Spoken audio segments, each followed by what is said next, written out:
In Matthew chapter 8, there's the account of Jesus casting the devils out of the people possessed with devils in the Gergesenes. I don't know how to pronounce the place.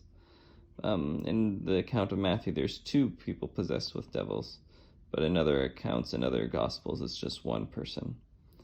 And these are the verses. I'm starting in verse 28. And when he was coming to the other side, into the country of the Gergesenes, there met him two possessed with devils coming out of the tombs, exceedingly fierce, so that no man might pass by the way. And behold, they cried out, saying, What have we to do with thee, Jesus Christ, thou Son of God? Art thou come hither to torment us before the time? So, for a little while, when I was a child, my mother put on these books on tape, this dramatized Bible stories. And this story and those dramatized Bible stories was so scary to me as a child. The way that they did the voice with the devils, it was just like a really scary voice. I was listening to it on a book on tape at night. And it was I just remember it being a very scary story. And I was scared of devils, when I was a little kid. It's not scary to me anymore, but I always think about that when I read this story about that scary voice. And I imagine that to an extent it's just a scary situation. In real life it was probably a scary situation for people to be confronted by these people with devils. And yeah.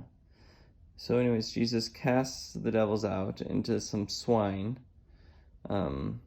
And all the swine go and they commit suicide here. They throw themselves into the water. And I always found this last verse interesting. And behold, the whole city came out to meet Jesus. And when they saw him, they besought him that he would depart out of their coasts. So the idea that if someone were to do a miracle, rather than say, come teach us, come help us, they said, come, please go away, I think is interesting. And maybe it's because at the time their perception of gods, it was people who are powerful but not necessarily benevolent or loving. That might be why they asked him to leave, that they're thinking he's going to be like a vengeful god. After all, he just threw a bunch of swine down into the sea, seemingly. Yeah, but I always thought about, am I like this? Am I seeing miracles and saying, oh, I don't want Christ to humble me. I don't want Christ to change my heart. I don't want Christ to throw all the devilish parts of me into pigs and throw them into the sea. Please just go away. I think that lots of times we're kind of like that, like these people, even though it seems so illogical to have Jesus Christ right there, perform a miracle, and then to ask him to leave.